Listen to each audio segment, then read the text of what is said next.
is. Now, I'm going to be honest with y'all. I'm supposed to be moving plants for some work we need to get done in the morning. And this just goes to show me things that I really not necessarily want to do. I find everything else but what needs to be done. But I'm not going to be on here long. I actually was waiting for it to cool off just a little bit. We're in Georgia zone 8A now, y'all. And I think the temps, when I looked in the car, got up to 82 degrees, I want to say. It was hot. It was really hot today. And I went out earlier to try to move some plants, to try to water some plants. And I don't know, y'all. I used to could be outside all day and really just work. But I felt myself like, maybe I need to go inside and get a drink of water. So the temperatures are starting to cool down. But what I wanted to share with you is some things that we're going to be doing probably over the next 2 to 3 weeks here in the garden. I want to take you around just a little bit. Normally I do a garden tour, but this particular live right here, I wanted to share with you some things that we are going to have for Sunday dinner, and probably for also what is it, like we're going to do some lunches tomorrow, some salads, just because as the temperatures begin to heat, I'm really focusing on this bed right here. So Sunday, I'm pretty much going to take this whole row of collards that is left, and we are going to cook those. I got a few more collards on the other side of the garden, but we're pretty much going to cook like this whole row. So we'll have this row open right here, because when it starts to heat up here in Georgia, a lot of these leafy green plants, and I can show you exactly what I'm talking about, a lot of these leafy green plants are going to bolt like this, and they're going to go to seed. This is indicating that it's getting hot for them. So I have, this was like, I call this our living salad bar. We had one right here, and then we got one right here. We still got like some more lettuce. We've been giving some things away as well, but we got some lettuce. This is kind of covering it up, keeping it shaded during the day. We got like some spinach over here, but a lot of times we'll just come out, and my favorite arugula is going to seed too. So we had like arugula. So we'll just come out, pick us some mixed greens and make a salad. But oftentimes when they bolt and go to seed, it can change the taste. It can become a little bit bitter. But we're going to, like I did early spring, just try to work on one bed at a time, just flipping that, which is really going to equal kind of like a succession planting too. We got some cucumbers that have germinated. So if you haven't watched our video of some seeds that we started that we're getting ready to grow in the garden, cucumbers was one of it. It was the quick snack or patio cucumbers. They're really quick. So we're going to go ahead and get them planted as well. And then just try to eat off of like the rest of the lettuces and eat that up. But I do know for a fact that the greens, this whole row right here, I'm just going to take this whole row out. So I'm going to let these trellises stay up here because I think I'm going to put a few of the quick snack cucumbers here and we can just let them trellis. But I'm also going to put some tomatoes in here as well, just depending on what I pull this weekend. I'm not going to try to do so much this weekend, but I am going to start like slowly but surely adding in some of our heat loving vegetables, because here in Georgia, like I was always taught, Good Friday is when a lot of people start planting. Not to say that you're out of danger of the cold snap, but for I can just remember like a lot of my, like my grandparents and like a lot of my relatives, after Good Friday, whether it was in March or April, they consider that kind of like on the safer side to go ahead, start getting their vegetables and their plants out. And so we're just going to take that same approach, and we're going to do the same thing. It's Good Friday today. So slowly but surely, I'm going to start to put a lot of the plants out, the heat loving plants, and we're going to get those we're going to get those planted up. But we're going to work in phases because we also started some zinnias. We started, I got to start some sunflowers, but I started these bonbon calendulas from seed. They should be able to take me out. They're starting to flower. They should be able to take me out until the marigolds are of a good size. But what I will tell you is a lot of the pansies and the violas, they're starting to get very leggy, if y'all can see.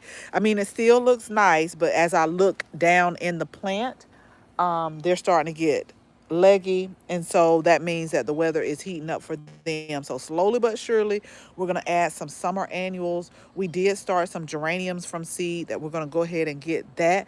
Now the only thing that I'm thinking to myself, because over the next probably 4 to 5 days is going to be in the 80s, and sometimes this signals the plant to bolt. So I just told Chris last night, I don't know if these cabbages are going to make it or not. It's like they are just starting to head up, but I don't know if it's going to like actually make it to its full head size and we be able to eat off of it. But I'm still going to use it in some type of way. We are going to use that. The same thing for the red cabbages over there. Like they're starting to head up. I think it's like going to be between 84 and 85. Then it may come back down to lower 70s, but oftentimes like a plant can get confused, and then once it like bolts like that, it's just like, okay, let's just go ahead and pull it. So we'll just see how that's going to work out over there. And I'll move to the front. We did bonbon calendulas. We also did some of our sugar snap peas right here. We got those trellising up. Actually, to be honest, it's time for me to feed this bed. Now, if you remember, I'm going to go ahead and pick these tomorrow because I know what broccoli can do. Now, if you could see, we've already harvested like the main broccoli, but it's starting to produce little side shoots over here. So we'll probably just go ahead and harvest most of those, because it looks like, when you harvest broccoli, you want the head to be nice and tight. But by the weather heating up, we got the main stem, but it looks like it's starting to loosen up. And then if you don't watch it, it can immediately like loosen and then flower. So I'm just like, we can do something really quick with these little side broccoli shoots over here. This one right here is actually one we didn't cut. It's still nice and tight, but the broccoli, probably over the next few days, we're going to go ahead and take this back end out. By us taking the back end out of the broccoli, the back end out of the collards, we'll have some space. I have some determinate tomatoes, which I'm going to probably put here.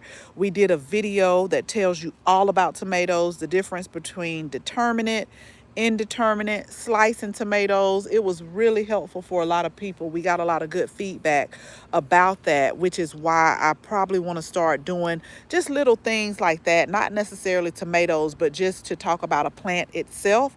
But we're going to go ahead and probably do this.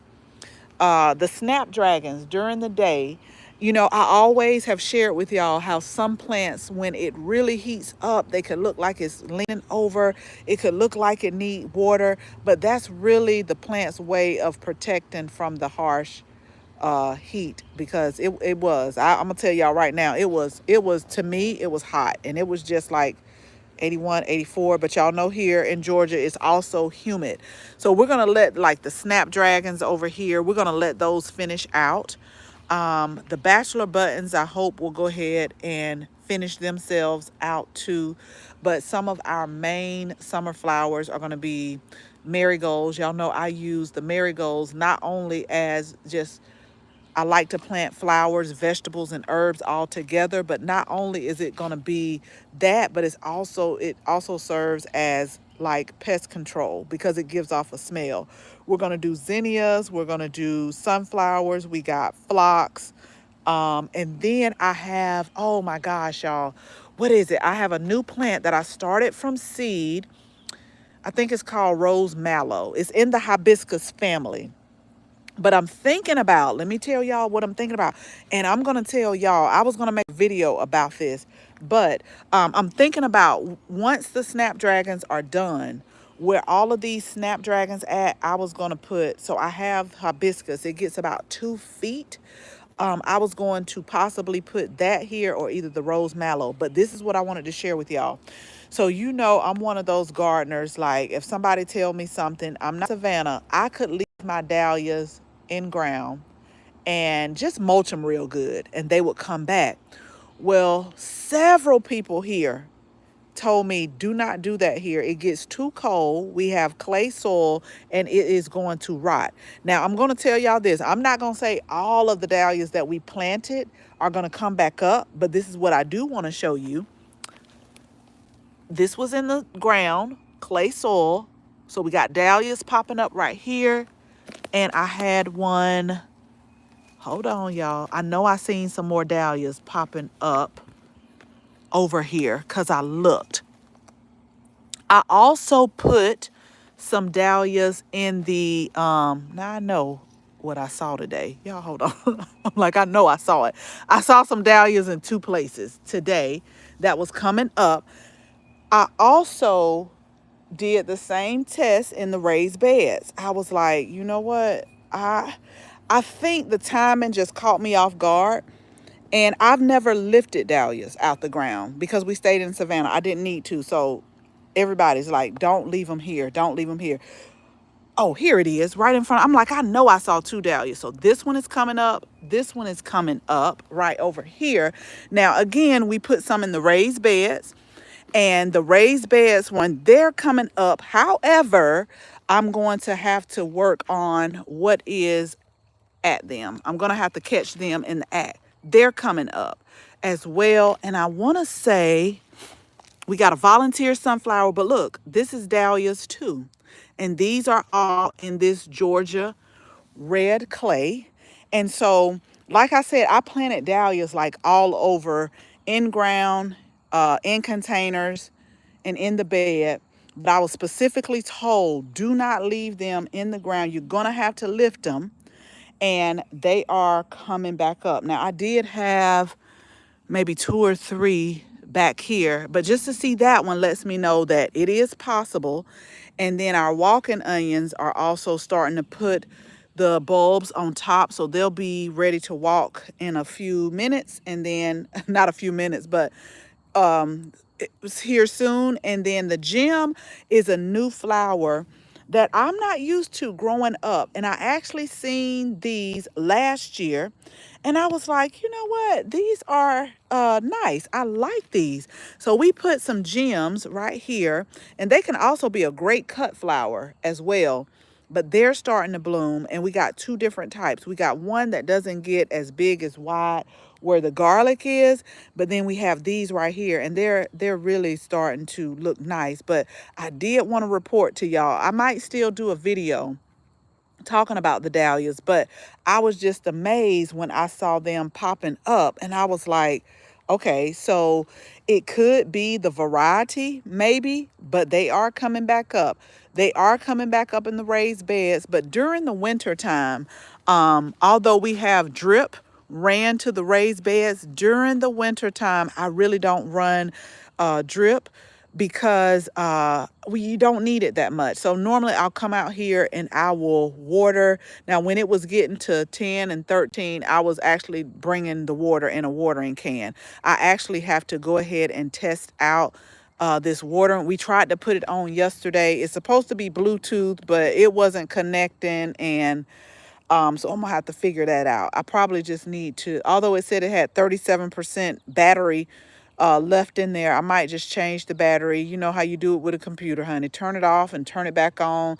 Disconnect the app and reconnect the app, and we'll see, because I really want to get those tested. These drip lines right here in the coming days, just for the simple fact it's going to be in the 80s.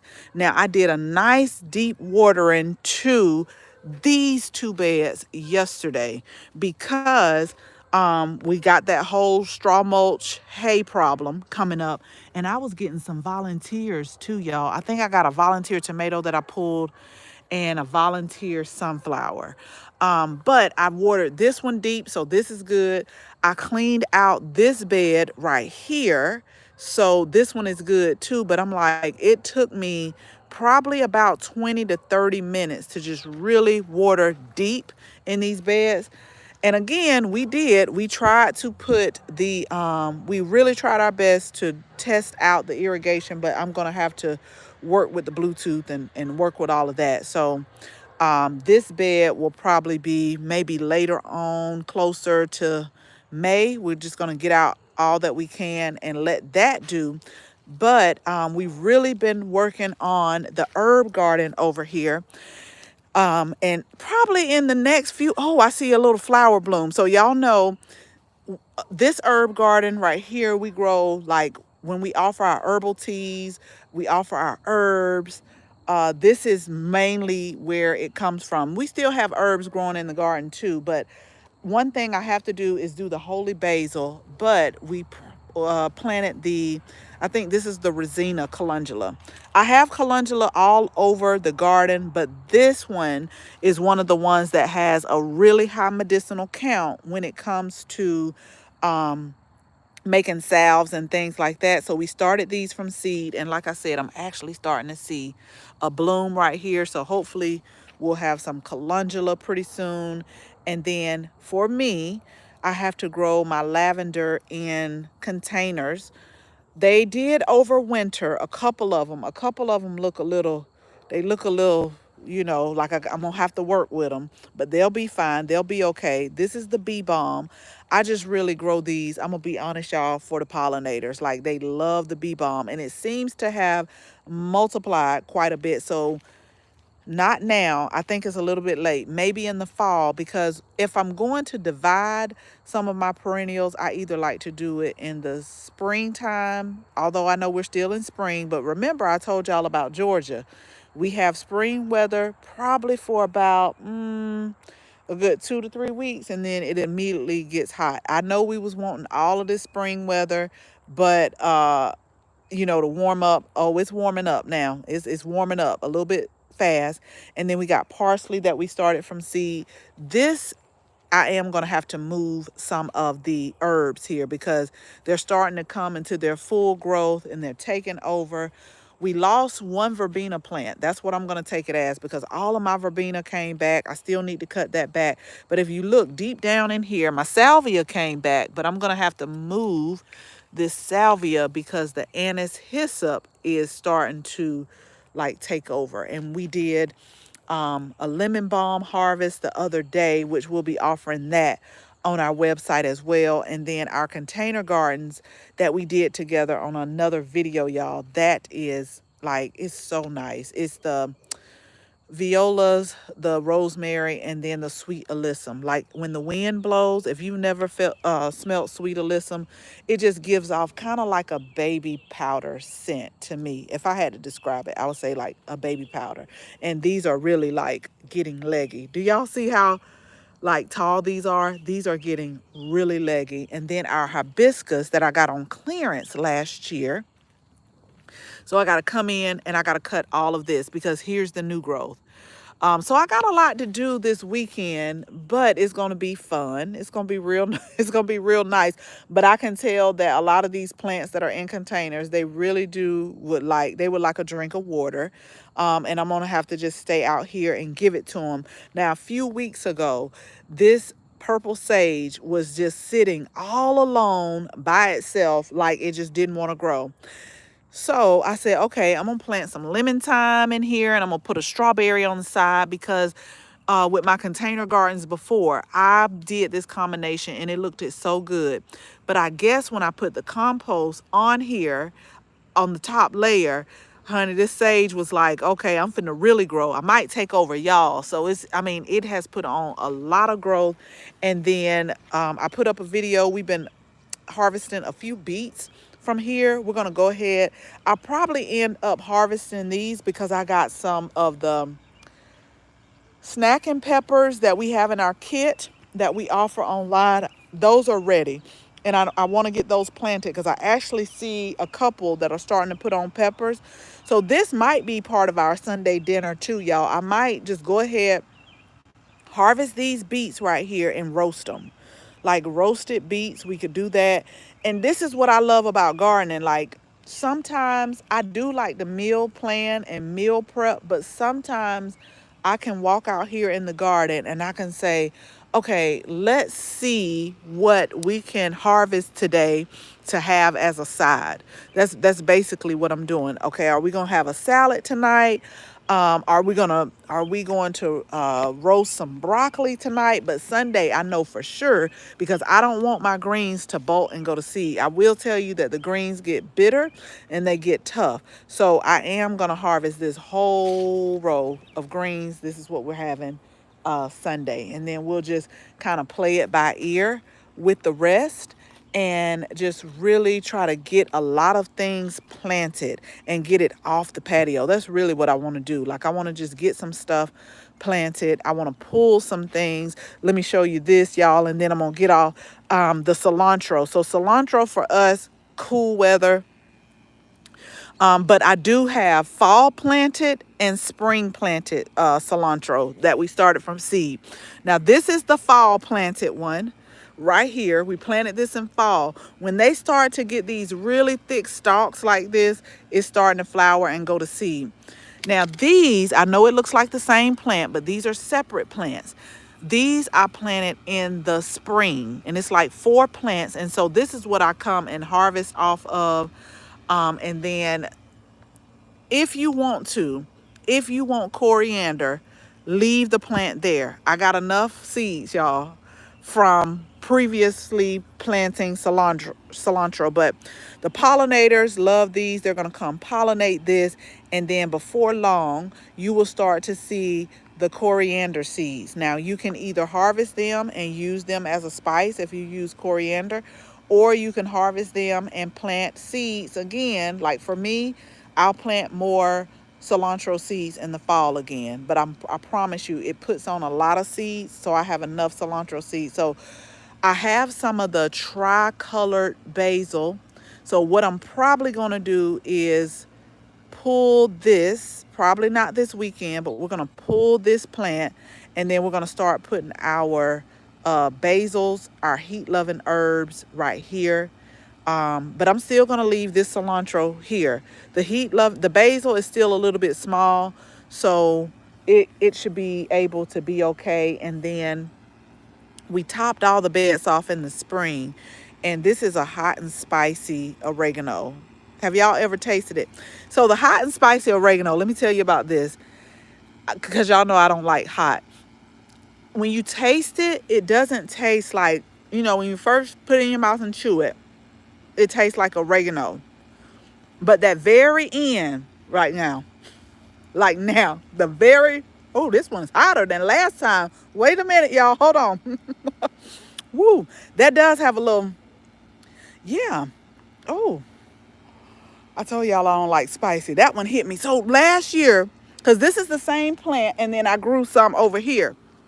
So last year when I tasted it, it tastes just like oregano, but right at the end, you get that little hint of spice. And I was like, oh, okay, that's not too bad. I could do that. But this one right here, I'm actually going to harvest some of this tomorrow and dry it and maybe offer it, because this one got a lot of heat to it. It still tastes like oregano, but at the end, it kind of heated up my tongue a little bit. That was a surprise. That was really a surprise. All live on camera, y'all.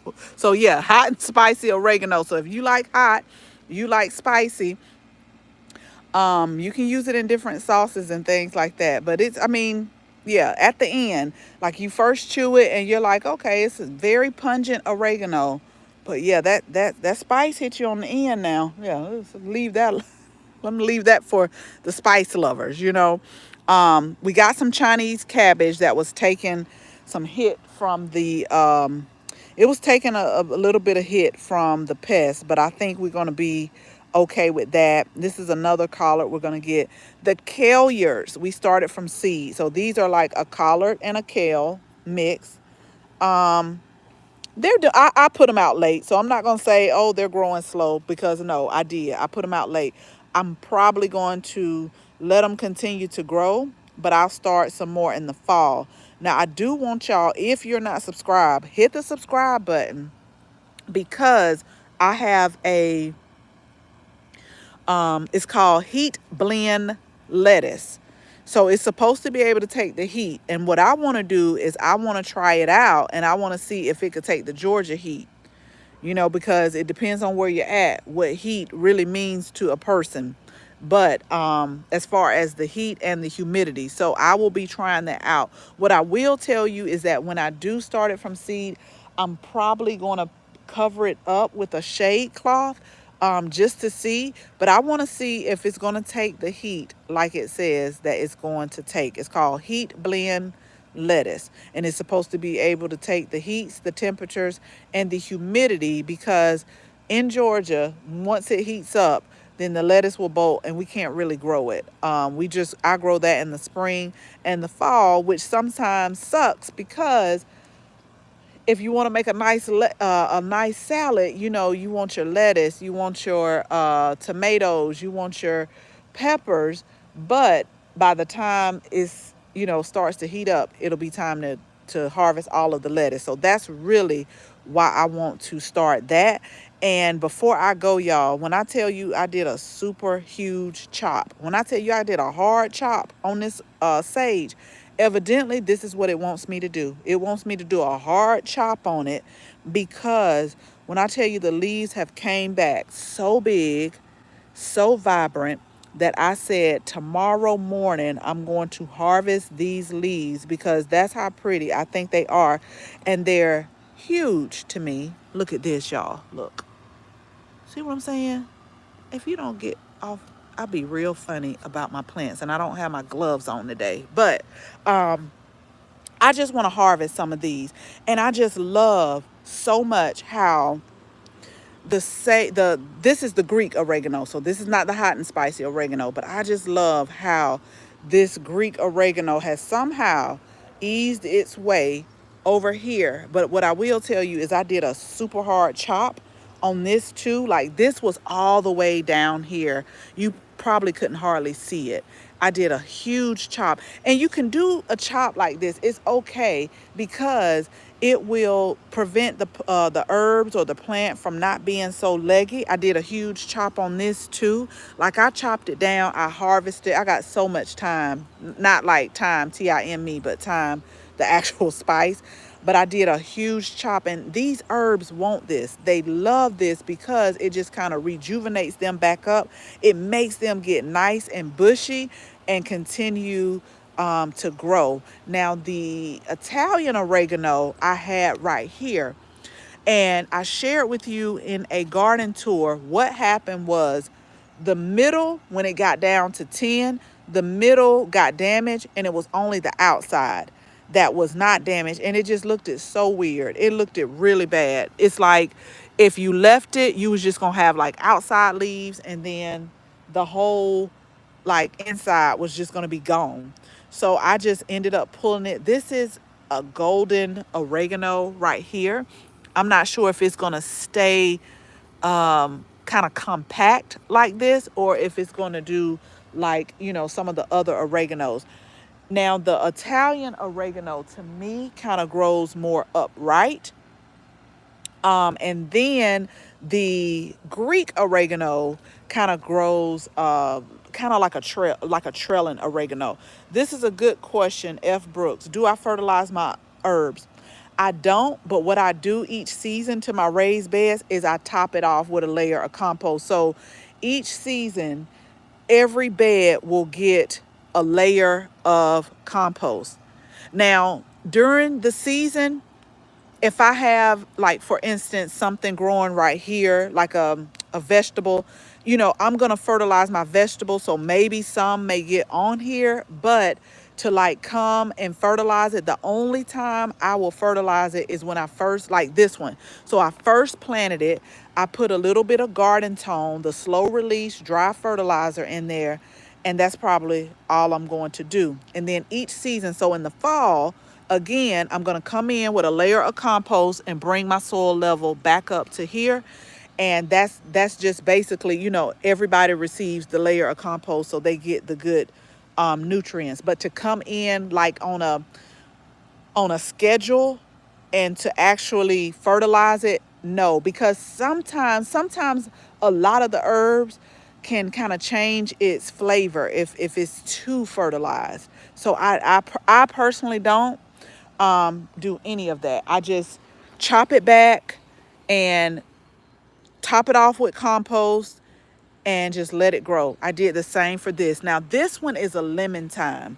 I do this one. I just let this go for the pollinators. I don't harvest off of this. And then oftentimes with my herbs too, I don't let them flower. So I let this flower specifically for the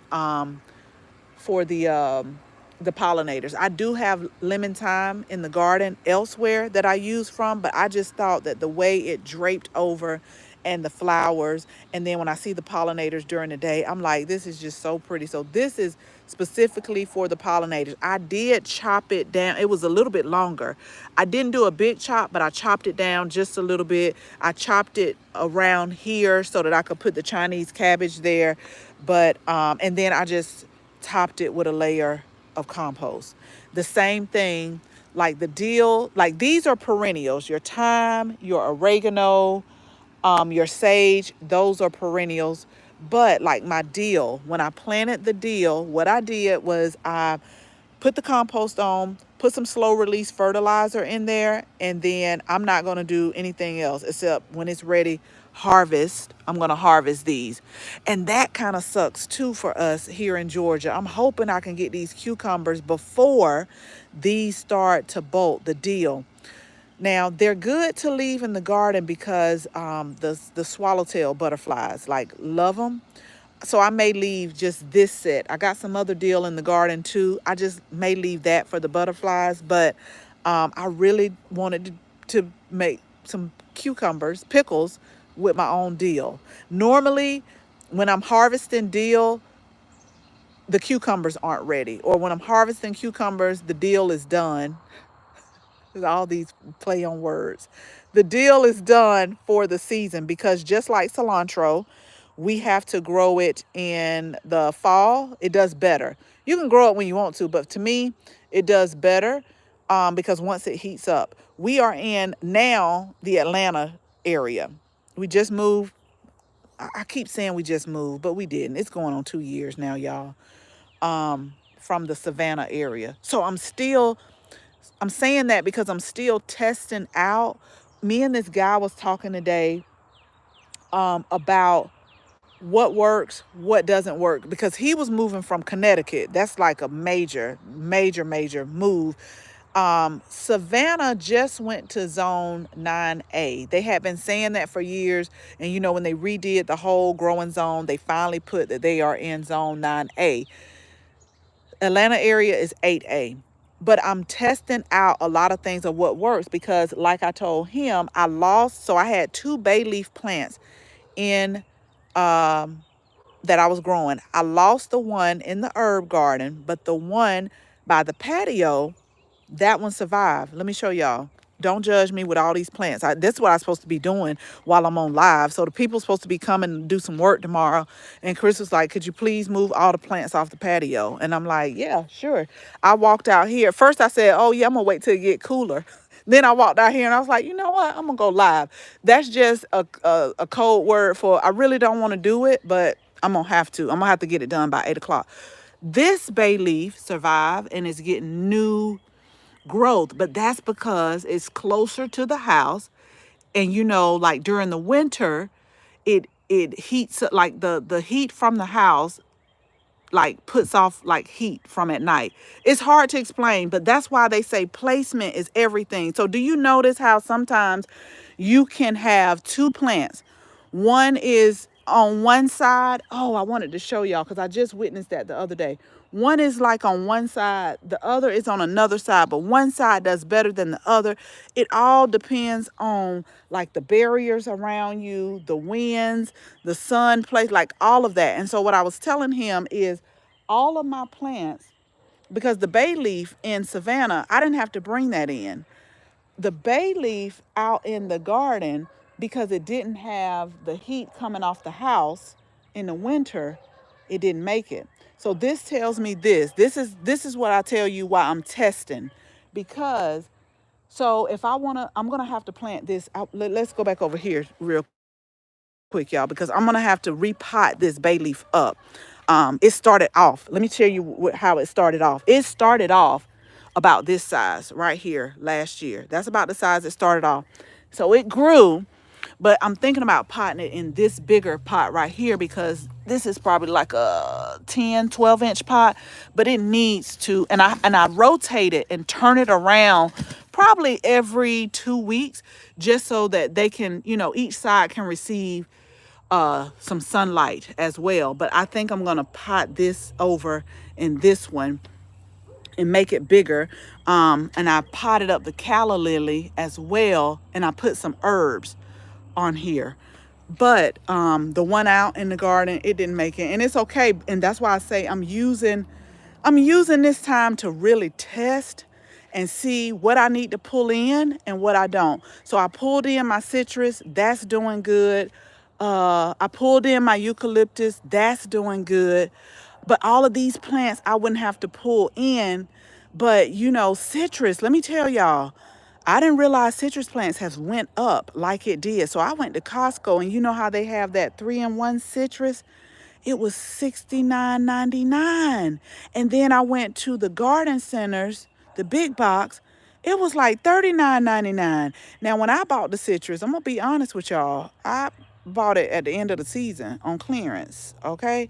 I'm not ashamed to tell people that I buy clearance plants, because especially if it's a perennial, I look at it and I say, people walk by this and they turn their nose up and they just look at this plant like it just ain't gonna come back.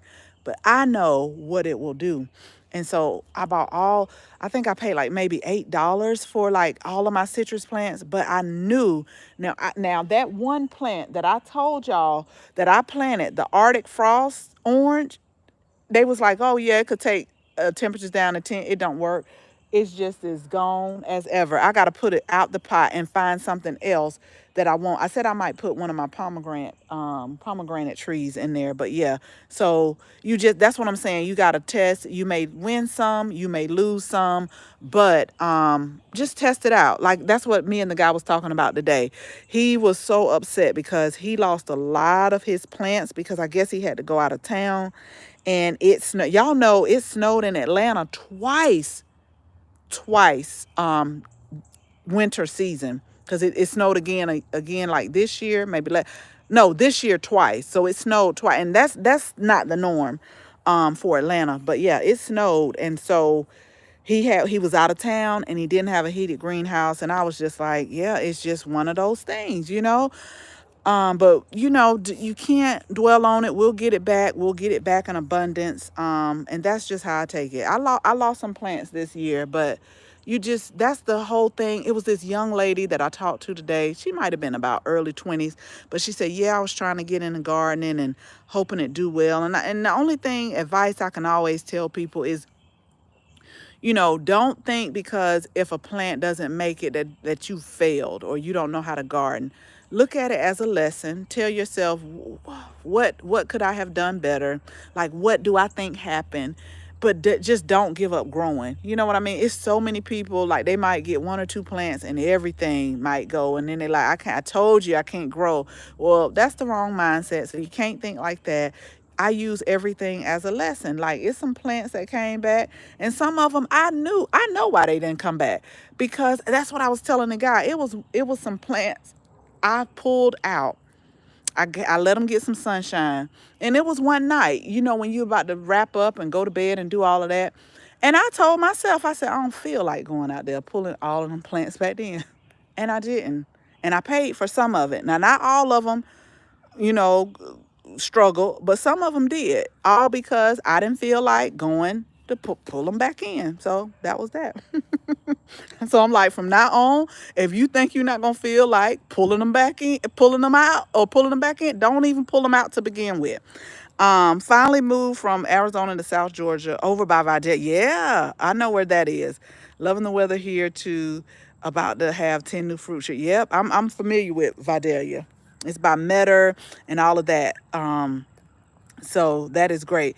Thank you so much. That's what you know what that's what I said too. I have been picking so many roses, and that's why I want y'all to follow me, because I'm like, it's going to come together. That's why I tell Chris, I said, like, you don't see my vision, but I do. I know it in my head, and it's gonna come. Like these roses, y'all remember bare root last year. But look at the blooms that they're putting on right here. Look at all these blooms. And you guys are the ones that helped me, that told me, even in this part of the garden and then in the actual rose garden. We're gonna walk back there because I got to do a lot of work this weekend. But just look at the blooms. Now that other rose, I'm just gonna leave it alone. I think that's a James Austin, but it's supposed to be over there too. I'll show y'all in a minute. But just look, bare root last year, y'all. Remember, bare root. That's what we planted. I still got some more roses to plant. But I'm gonna try to get, I'm gonna just have to walk out the gate to show y'all. David Austin did send me a replacement for this one, but it never budded out. Never budded out. And I just keep thinking one day, right here, if y'all can see me pointing that little stick, I'm like, one day it's gonna come. It's gonna come. It's probably not. It's probably not. So I'm just debating. Do I need to call them again and say, hey, the same one you sent me out didn't bud? I'm not sure if this is just the variety or what's going on, because that one over here in the back, the tall one, that's the same one. It's the same one as this one, but I don't know. I don't know if it's something there. So you know what? Now that I'm thinking about it, I might just don't even bother putting anything else there and just let these 1, 2, 3, 4, these 6 grow, and just let that. But really quick, yes, thank you. Yes, you are right. It was nothing there. And my problem was I was finding clearance plants, like this whole area right here. I was finding clearance plants, and I was like, you got to find somewhere to put it. So I was just like creating spaces, but I don't suggest y'all that. I'm gonna be honest. I don't suggest that you do that, because I'm like, now you got plants and you still trying to figure out where to put it. But I remember seeing, this is what started this bed. So these are and I kept the tag on one of them, pretty poly lavender roses. So they look like the miniature roses. And I remember seeing these on clearance. I remember seeing these, I think, Millennium Alliums. I remember seeing those on clearance. And I'm like, I can't let them just sit there and go to waste like this. So I got them and I came home, and little by little, because this is some red Georgia clay. It's tough. It's really tough. And I just carved out this space, and I said, you know what? I looked at it today, and I said, this is coming together. Now, once the tulips are done, I got to try to figure out what I'm gonna put here, because I just planted these 2 days ago. I just planted these. But I appreciate that, and I appreciate you putting that in the comment. It is starting to come together, but a lot of people don't, they just see me with a lot of plants, They just see me with a lot of plants, like, why she keep buying these plants? But it's a vision that I have. But this is the area, and then I'm gonna get off really quick. Y'all gotta move these patios too. Oh, we're gonna pull these up too, right here. So this is broccoli as well. This is yarrow. I'm using it more for ornamental because it's the pink one. I've grown the medicinal yarrow from seed. So I may or may not again grow it, but I think I put it in the herb garden, because let me tell you, when I grew the medicinal one, whoa, it got huge. It really got big. I know I read the directions, but I didn't think it was gonna get that big. But in Savannah, it got real big. And these are our garlic chives, and then I think I'm gonna put more marigolds right here, but I'm trying to debate, do I want to put peppers or tomatoes right here? But let's walk back to this rose garden real quick, because I didn't get out here today. I got to do some watering. I got to drag this hose out here. That's how hot it was. I don't even want to show y'all what I'm looking at. Lord, I'm sorry, strawberries. I'm so sorry. But I'm working. So I appreciate you saying that you remember when nothing was there. So y'all remember nothing was here. And so I just started little by little, because I got all of those roses. And so now what I've started to do was put my cardboard down, and just, I gotta go in the morning, maybe Monday. It's cheaper when you're dealing with a space like this. It's cheaper to try to source the wood chips in bulk.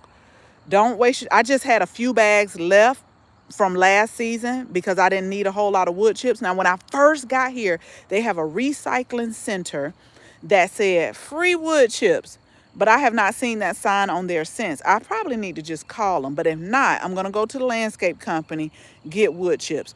So imagine with me that this is eventually going to be the entranceway of the rose garden. You got your arch.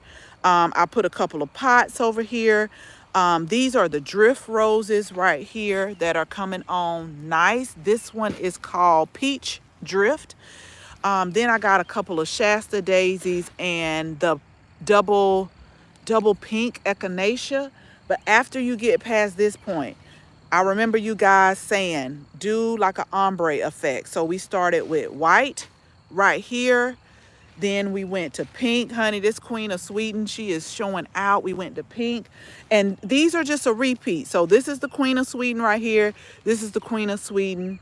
Then we went to, oh gosh, I got to do better about labeling. We went to like a darker pink over here, and it gets darker. The Eustacia Vi. This was like my absolute favorite in Savannah. She is starting to show out too. Eustacia Vi. And then it goes back to the dark, like the Darcy Bustle. So probably not this season because we planted this area last. This was more like, did I plant these late fall? I think late fall is when I planted these. Yeah, late fall, because I was like, Chris doesn't have to cut the grass, so let me go ahead. And so it's my intention to go ahead and finish this side up and just make sure I put wood chips down, because I don't want him to have to come and try to get through these little rows like this. But they're eventually going to grow together, and it's gonna take, I know it looks incomplete. I'm gonna be honest, it looks very incomplete. But y'all just stick with me, and you're gonna see like the results. I know it's gonna look real good. It's gonna look, yeah, yeah, Tyra. I'm slowly but surely, and that's why I said you have to develop a schedule, especially if you work, because I do work full time, and so I'm eager to get out into the garden. But I'm like, okay, now you got to do inside work too. And then, you got to put up videos. You got to do this. But this weekend, because like I said, Good Friday has always been our indicator. Like, okay, it's go time for the season. So this Friday, or this weekend, I'm going to put in some effort, some work, some time to make this at least start to come together and at least get this grass around everything up under control. That's what I was trying to do last weekend. And it's gonna be a little bit tough. That's why I got my shovel and my hoe, because basically what I'm trying to do is just get the grass from around here, and then I'll come back with the cardboard and just put that down, put the wood chips down, which is kind of how I was doing this right here. And I was doing each row just to keep the grass and stuff from popping back up. And then Berry Lane, y'all remember that? I gotta do some stuff with, I gotta do a lot of stuff over here. But we do have the berries that are coming back. I had some of this paper that flew off on the strawberries, so we should be having some strawberries pretty soon, but I gotta come in. So this paper was a biodegradable paper right here that had holes every 12 inches or so. But since I ran out of pine straw, I didn't put weight on it, and so it flew off. I'll just be honest, y'all. Let's talk about the real stuff. I'm showing y'all the real. It flew off, and I was like, I'll deal with that in the spring. So now we got our blooms and stuff coming up, and I'm like, you need to do something about this with this grass popping up. We got our tea plants over here, and then these are the blackberries that we had that's supposed to be upright, y'all. Remember when I did the video, it specifically said, now some of them look like they're growing upright, but I said once this is what I said, and I'm going to do my research. Once they do their first blooms of berries, which I'm starting to see come on, I am going to cut these back a little bit because they all over the place. These were the Arapaho and I think Navajo. And when I looked them up, they were supposed to grow like upright. Even when I looked at pictures where the universities had tested them, they were growing like upright. They were tall, but they were upright. And so I'm like, what is happening? But don't worry, y'all. I'll figure it out. Let me show you what I'm gonna try this year because I didn't grow up on these. Our blueberries, they're still young, so we probably not gonna get any fruit on those. But this is what I love about this house every year for the last 2 years. Who eats mulberries? Like when I tell you, these are loaded every year. I wish I knew somebody that loved mulberries so much that they would just come and pick mulberries. Now I'm gonna pick some, like sometimes I'll put some like in my oatmeal, or you could put some in your yogurt. Now the birds, look, that's why the birds stay over here. But the mulberries are starting to ripen, and my aunt actually said, why don't you try, and y'all let me know, Chris gonna have to come in too. I see a branch that need to just come off. But she was like, why don't you try making mulberry wine? And y'all know I'm always experimenting. So I'm like, you know what? That's a good idea. Let me just try. I mean, back in the day when I was growing up, what they did, it wasn't really no measurements. They just got a jar and got some yeast and set it in the closet for about 6 to 8 weeks. But this one I'm gonna tell y'all, although I didn't grow up with mulberries, they're pretty good. I think I like blackberries better, but the mulberries are good. I'm gonna come out here in the morning and just pick the ones that are ripe because they got a nice sweetness to it. Okay, you said dry. Oh, that's a good idea. So do you just put them in the dehydrator? Because that's what I got. Can I just put them in the dehydrator? I hope so. They good. Like, although I didn't grow up on them, I can get used to these because I like berries. Y'all know I like the flavor of strawberries, but I don't like the texture, I think.